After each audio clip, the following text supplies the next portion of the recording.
তো শিক্ষক শিক্ষক নিয়ে আরো দু চার কথা আমি কিছু বলি। ডক্টর সর্বপল্লী রাধাকৃষ্ণন তারা যে ব্যাকগ্রাউন্ড, কেমন ব্যাকগ্রাউন্ডে ছিলেন এবং ভবিষ্যতে কেমন ব্যাকগ্রাউন্ডে পৌঁছেছিলেন তার একটা ইতিহাস রয়েছে। ডক্টর সর্বপল্লী রাধাকৃষ্ণন তামিলনাড়ুর একটা ছোট্ট গ্রামে জন্মগ্রহণ করেছিলেন, একটি দরিদ্র ব্রাহ্মণ পরিবারে। তো ব্রাহ্মণ পরিবারে জন্মগ্রহণ করা মানে তার পিতামাতা বাবা মা চাইতো যে ডক্টর সর্বপল্লী রাধাকৃষ্ণন ব্রাহ্মণই হোক, যে ওনার কাজ মন্দিরের মধ্যেই সীমাবদ্ধ থাকুক। কিন্তু ডক্টর সর্বপল্লী রাধাকৃষ্ণন ছিলেন খুবই মেধাবী একজন ছাত্র। তিনি জীবনে যত পরীক্ষাগুলো দিয়েছে কোন পরীক্ষাতে তিনি সেকেন্ড হয়নি, সবসময়ের জন্য ফার্স্ট হতো, এতটাই মেধাবী ছিল। শেষ পর্যায়ে যখন তিনি প্রাইমারি জীবন শেষ করে, স্কুল জীবন শেষ করে যখন কলেজ লাইফ কমপ্লিট করলেন, আবার তিনি যে বিদ্যালয়ে পড়তেন, যে কলেজটাতে পড়তেন, সেইখানে আবার তিনি শিক্ষকতা করেন। মানে এতটা মেধাবী ছিল ডক্টর সর্বপল্লী রাধাকৃষ্ণন। তো এর আগে আমি বললাম যে ওনার অনুগামীরা এসে বলছিল যে স্যার আপনার জন্মদিনটা আমরা পালন করব। তখন উনি বলেছিল যে আমার জন্মদিন পালন না করে যদি শিক্ষকদের সম্মানার্থে, ইংরেজি যেন বললো তোমাদের, যে সারা পৃথিবীর যে শিক্ষক, এই শিক্ষকদের সম্মান জানানোর জন্য তিনি বলেছিলেন যে আমার জন্মদিনটা জন্মদিন হিসাবে পালন না করে শিক্ষক দিবস হিসাবে পালন করা হোক। এরপরে ভারতের প্রথম উপরাষ্ট্রপতি নির্বাচনের মধ্যে অংশগ্রহণ করে তিনি প্রথম উপরাষ্ট্রপতি নির্বাচন হন। তারপরে তিনি রাষ্ট্রপতি পদে তার দায়ভার গ্রহণ করেছিল ডক্টর সর্বপল্লী রাধাকৃষ্ণন। তো ওনার জীবন থেকে যে শিক্ষাগুলো আমাদেরকে নেওয়া দরকার, প্রথমত ছিলেন যে ওনারা ছিল দরিদ্র। ডক্টর সর্বপল্লী রাধাকৃষ্ণ কেমন ছিল? দরিদ্র।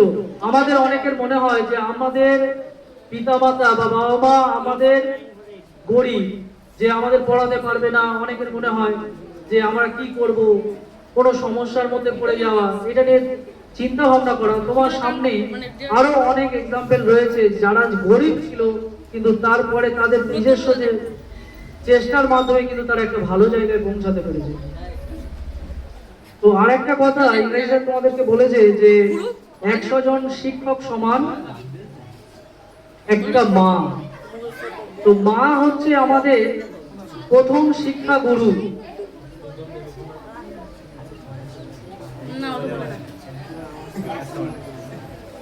মা হচ্ছে আমাদের প্রথম শিক্ষা গুরু, যেখান থেকে আমাদের শিক্ষা শুরু হয়। তো বাড়ির মধ্যে মা একমাত্র পারে যে একটা ছেলে মেয়েকে ভালোভাবে তৈরি করতে। তার কিন্তু প্রথম কোনো শিক্ষক বা কোনো গুরু থাকে না, প্রথম থাকে তার মা। তার মার কাছে লালন পালনের মাধ্যমে সেই ছেলেটা বেড়ে ওঠে। তো একটা মায়ের একটা গল্প আমি বলি, যে একটা বিজ্ঞানী ছিল, সে যখন ছোটবেলায় স্কুলে পড়তে, গল্পটা মন দিয়ে শুনবে একটু সবাই, একটা শিক্ষণীয় গল্প। যখন সে ছোটবেলায় স্কুলে পড়াশোনা করত, ছেলেটা খুবই দুরন্ত এবং বদমাইশ স্বভাবের ছিল। তো এতটা বদমাইশ ছিল যে পড়াশোনা তো করতো না, তার সাথে সাথে প্রত্যেকটা ছেলে মেয়েদেরকে বিরক্ত করত, সঙ্গে এমনকি টিচারদেরকেও বিরক্ত করত। তো সেই জন্যে তার প্রধান শিক্ষক একটা চিঠি লেখে তার মাকে দেওয়ার জন্য। তো চিঠিটা যা লিখেছে, লিখে বলা হয় যে তুমি খুলে এটা দেখবে না, ডাইরেক্ট তোমার মার হাতে দেবে চিঠিটা।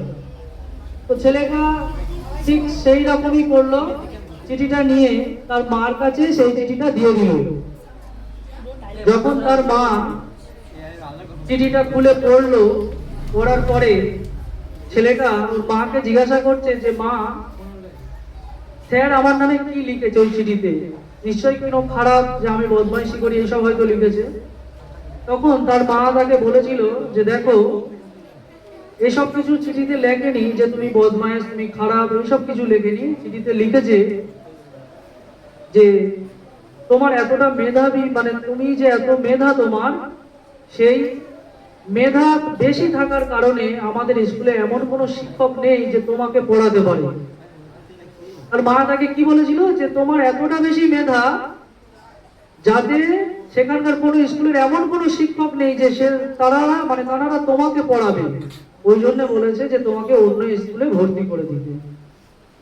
তো ছেলেটা সেটা মেনে নিল, তার মার কথাটা মেনে নিয়ে বলে আচ্ছা ঠিক আছে বলে ছেলেটাকে অন্য স্কুলে ভর্তি করানো হলো।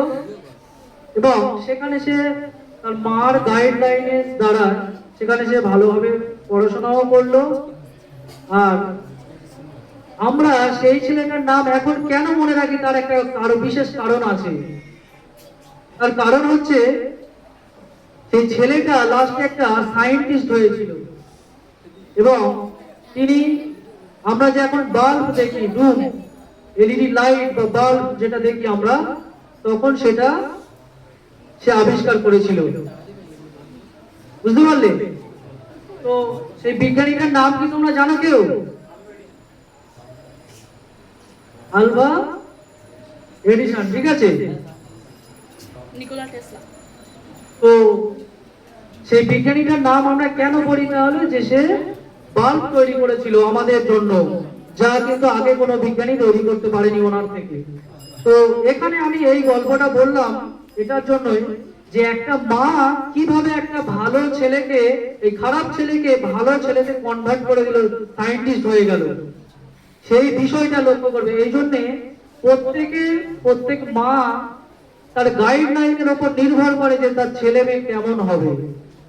যদি, আর এরপরে আরেকটা মজার ঘটনা হলো, যখন তিনি সায়েন্টিস্ট হয়ে যায় এবং তার যে পুরাতন যে বাড়ি ছিল, সেই বাড়িটা থেকে যখন যে পুরাতন জিনিসপত্র থাকে সেইগুলো সব বার করে দিচ্ছিল, তখন তানার হাতে ওই চিঠিটা এসেছিল, যে চিঠিটা যখন ছোটবেলায় তিনি স্কুলে পড়তেন তখন যে চিঠিটা মাস্টার দিয়েছিল, সেই চিঠিটা ওই যখন সায়েন্টিস্ট হয়ে গেল বিজ্ঞানী, তখন তিনি ওই চিঠিটাকে হাতে পেলেন। এবং ওই চিঠিটাতে লেখা ছিল, তিনি বললেন তখন আগে কোনোদিন খুলে দেখেনি চিঠিটা যে কি লেখা আছে। যখন তিনি ওই চিঠিটা পেলেন এবং খুলে দেখলেন যে চিঠিতে যে লেখা আছে যে তোমার ছেলেটা, হেডমাস্টার মশাই লিখছে, তখনকার স্কুলে যে মাস্টার মশাই ছিল, হেডমাস্টার মশাই লিখছে যে তোমার ছেলেটা এতটা বদমায়েশ, দুষ্টু, যে ওনাকে, ওই তোমার ছেলেকে এই স্কুলে আমরা রাখতে চাচ্ছি না, ছেলেকে এই স্কুল থেকে তাড়িয়ে দিলাম বা টিসি দিলাম। যখনই এই চিঠিটা, যখন ছেলেটা মানে যখন সায়েন্টিস্ট হয়ে যাওয়ার পরে দেখলো যে চিঠিটা, তখন দেখার পরে সেই সায়েন্টিস্টের চোখ থেকে জল চলে এলো। কেন? কারণ তার মার কথা তখন তো মনে পড়ছে যে তার মা যদি আজকে এই গাইডটা না করতো, সে কিন্তু আজকে ওই পজিশনে থাকতে পারতো না যে পজিশনে তিনি একটা সায়েন্টিস্টের নাম নিয়েছেন। তখন যদি তার মা তাকে বলে দিত যে তোর দ্বারাই হবে না, এই কথাটা যদি বলে দিত যে তুই কিছু করতে পারবি না, তোর স্কুল থেকে বার করে দিয়েছে, তোর লেখাপড়া করার দরকার নেই, তখন কিন্তু সেই ছেলেটা কিন্তু আজকে ওই সায়েন্টিস্ট হতে পারতো কি? পারতো না।